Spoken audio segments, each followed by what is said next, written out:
For better or for worse, I am documenting a process.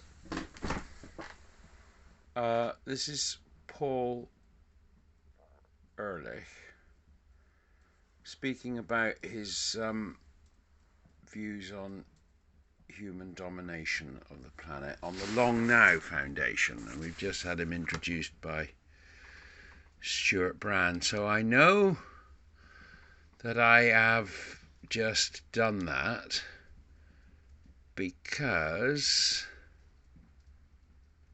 in screenshots I have my entire screenshot array of what I've been looking at and taken a screen dump of it. So let's start with this.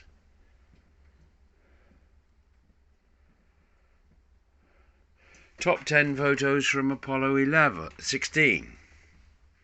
See that what I did there?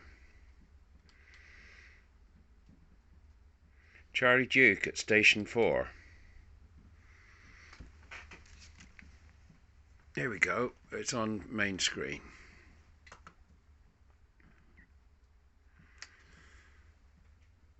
Captured by Young on EVA2 camera. Earthrise.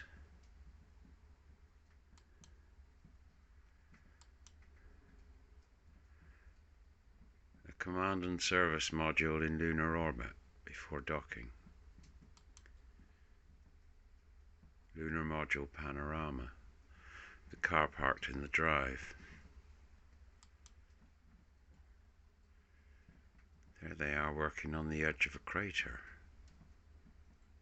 At one point, when this vehicle's driving along, he says, "Hey, whoa, whoa, whoa, steady on, we want to go driving down there."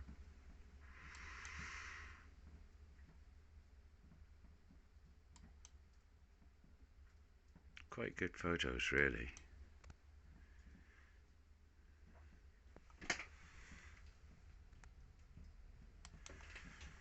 Many of which were panoramic series that show the Apollo missions in a new dimension. So that was a good series. Here we go with Lex on reviewing 1984 by George Orwell. So there's a message for the world, and Lex says that his reading of the book is that George Orwell is observing how when totalitarian regimes take away your human identity, the last thing that is left and the thing that ultimately gives hope for the future is love. Anyway, Lex was ripped apart by some people for choosing what he wanted to read this year, and that seemed to me a crazy story. He does make some interesting points about sex. What the book shows is that if sex is your manifestation of rebellion, ultimately that leads to something that does not last, and ultimately leads to a focus on destruction rather than building something back better.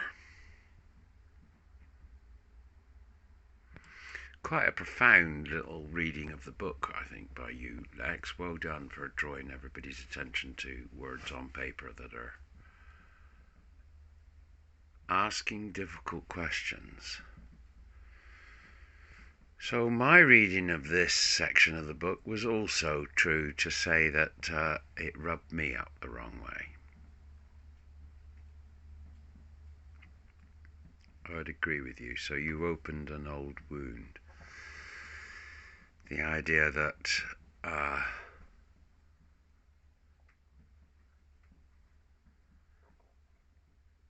sexual experience is a good thing.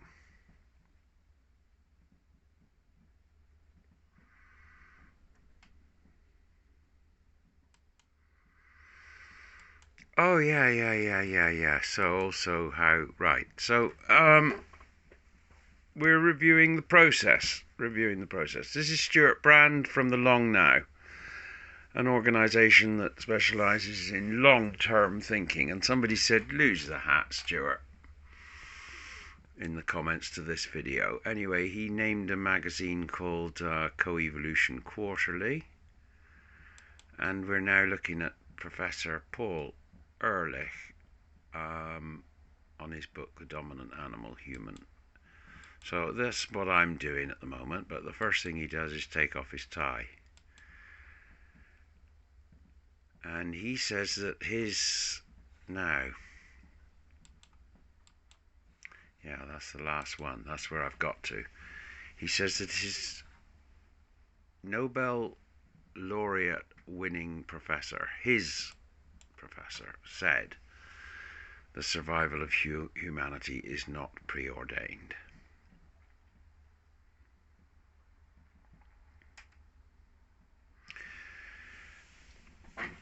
And you could argue that Ehrlich is absolutely right, because he's focusing on the post-Nietzschean view of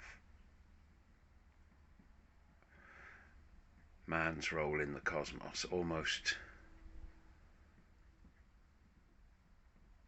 coming to terms with God is dead.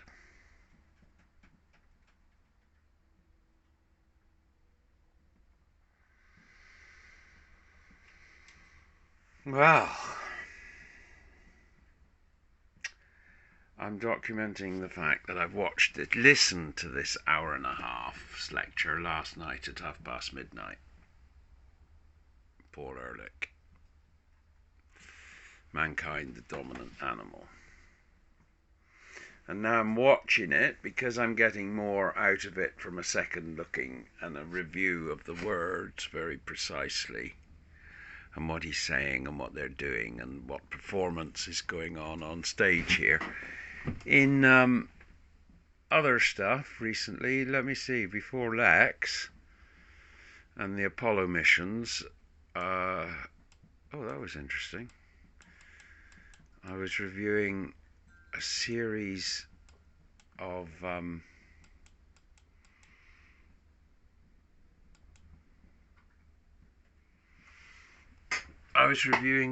of serious things, really, including here David Attenborough's view of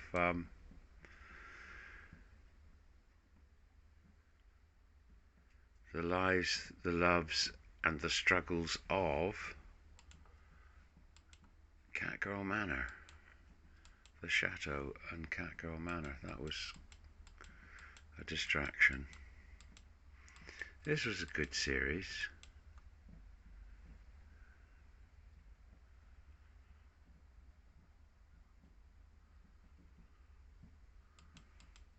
She's very good as a philosophy teacher.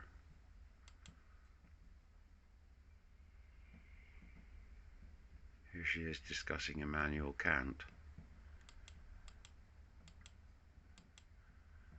bringing it bang up to date.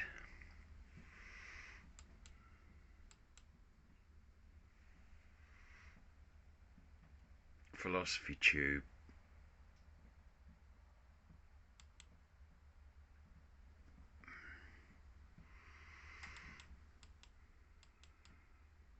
Yeah, Philosophy Tube's very good, but at the end of one of theirs, they asked David Attenborough if he'd like to comment on the life, the loves, and the tribulations of Catgirl Manor. It's obviously a spoof.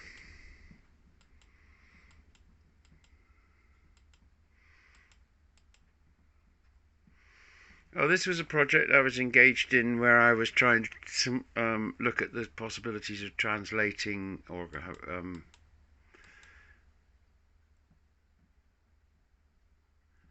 translating this series of photographs into Arabic. No, I wasn't doing it. Google was doing it. I was impressed that it could do it. Gravity Waves by Nigel John Stanford. That was a good documentary on Escher. Oh, what on earth?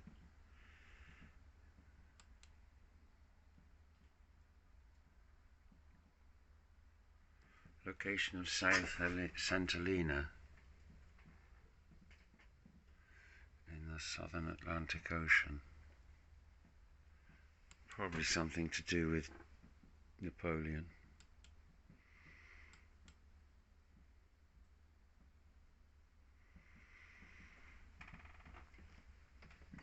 Colour of light in microns, amount of light, less more, showing where the dips indicate various substances in an exoplanet's atmosphere. Interesting. Where the two space telescopes that we have so far built work. Where the information for their images comes from. I'm fascinated by the possibility by a talk given by somebody who processes his images from the James Webb Space Telescope and makes a living out of it. There it is, of course, the James Webb Space Telescope. There's the sort of image you get from it.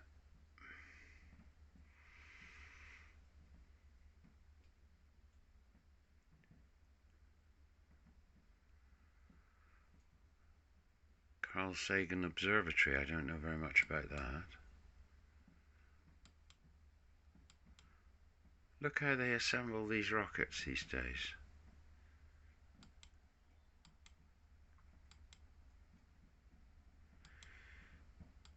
Yeah, this was where I was into powers of 10.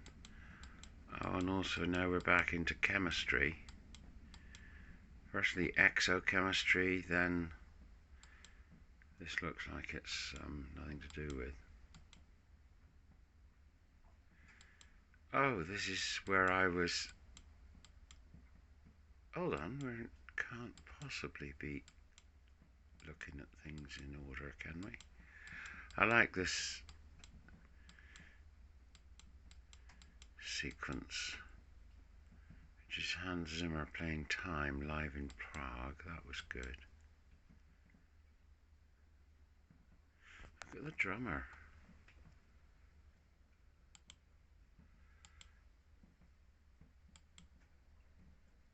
And the singers.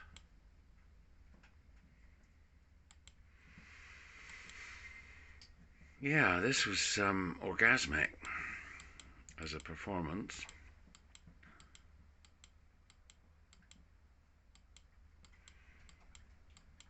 I'm reminding myself of it now. Oh, that was an interesting picture.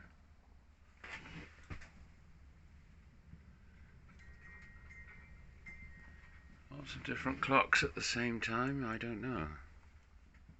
The Brain and the Now, David Eagleman.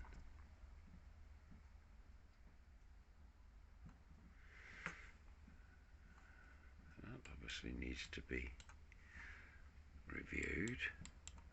You live in the past now.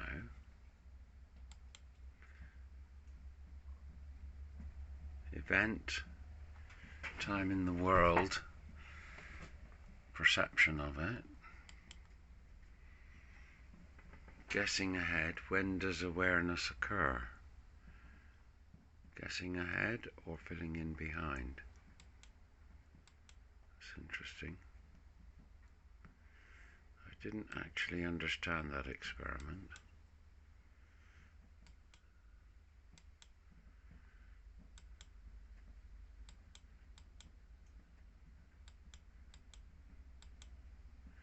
That was interesting. About chemical synthesis on a small scale. Lee Cronin, yes. Basically, this spinning disk chemistry reaction allows you to manufacture rates like this locally anywhere in the world. This was remarkable. A remarkable talk, actually. Chemical production in the future with spinning disk technology. There you go.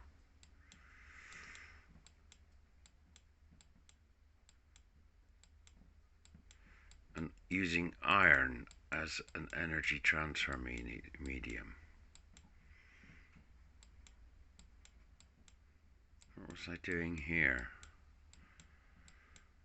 Something to do with explaining entropy.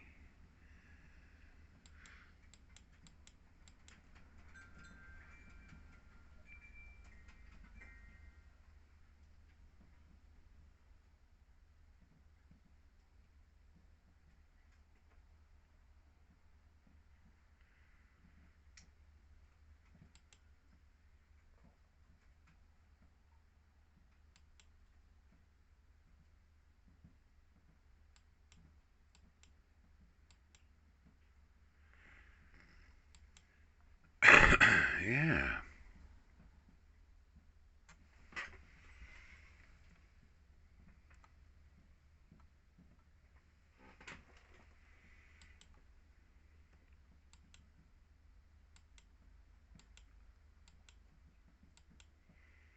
How American air crews flew in the Second World War. Some more entropy work.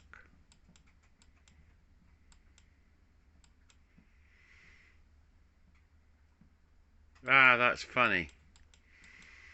This is a joke, and we'll leave it at this 17 minutes in. Do we still need religion? Religion could be a nurse crop. That's a forestry term. There is no good reason to believe in Poseidon, look. There's no good reason to believe in Zoroaster. There is no good reason to believe in Jehovah. And there is no good reason to believe in Allah. But look, no pictures available.